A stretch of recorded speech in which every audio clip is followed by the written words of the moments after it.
Hi everyone, Comic Book Reviewer here.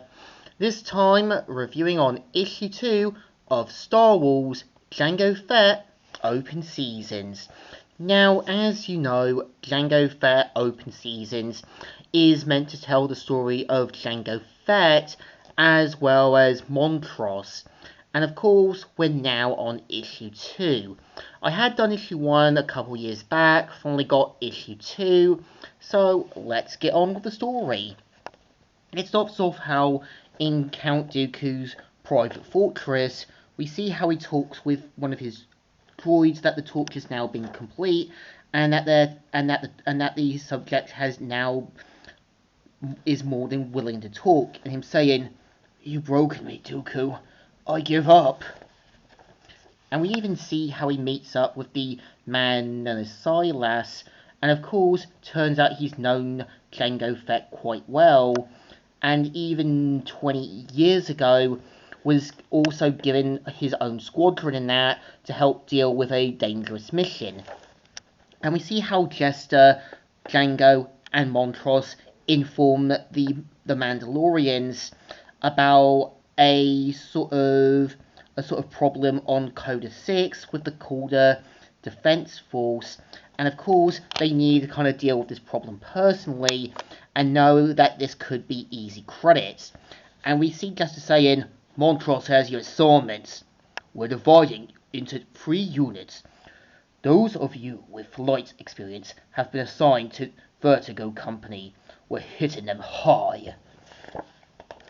And we even see how Jango proves time and again that he is a capable leader. Jester knows this and says, "Make me proud, Jango."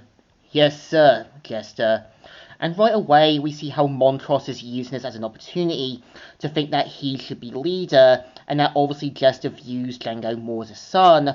But the only difference is, Jango can lead as he understands the Mandalorians. Montrose does this more for himself, and thinks that he should be in command when he shouldn't be. And we see how their teams go out into Coda 6, something happens, and of course their systems have been offline and hit, and they end up hitting onto Coda 6's surface. And we kind of see how once they've started landing, they now end up on the front lines. And of course, it turns out it's a bloodbath, and a lot of Mandalorians are getting killed, axed off, and so forth. And we even see, obviously, Jango saying, "The coordinates said minimal resistance."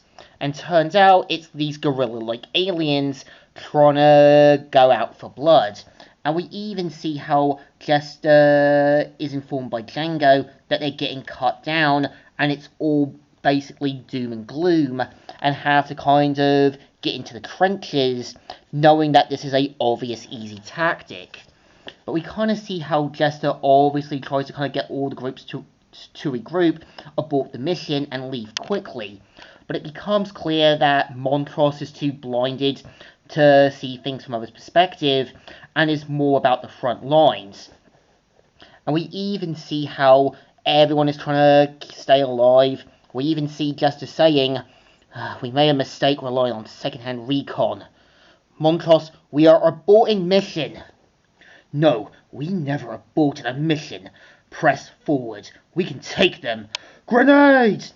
So of course, ends up getting badly hit, and this just shows you how barbaric Montrose can be, and simple-minded and heavy-handed. So right away, Jester obviously saves Montrose's ass, and even makes it clear that they are pulling back now, and have to leave quickly. And even he makes it clear that he obviously had to use Montrose's stupidity to make a diversion.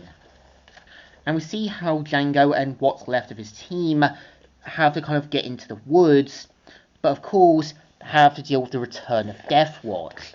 And this is them now back for round 2, as obviously Jango thought they'd taken care of the guys, but they already know right away that their leader is obviously might be back. So of course have to kind of deal with whatever's going on, and they know right away if basically Death Watch is back, Fizzler as well. And he obviously shows up in his big tank and that.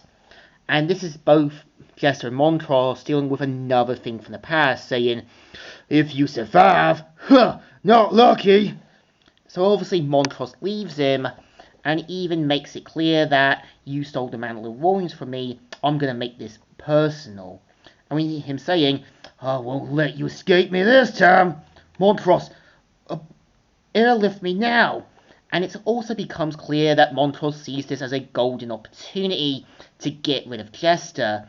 And obviously this is Jester now realising Montrose doesn't show any concern for anyone and is too barbaric and bloodthirsty to be let go. And obviously ends up getting badly injured. And him saying, "Finally, I get to wipe you from Mandalorian history forever."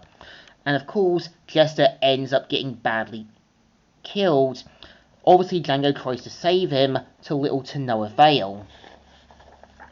And obviously, now seeing that his former mentor, friend, and father figure has been basically blown to Kingdom Come, him saying, "I'm sorry, Jester. I should have had your back."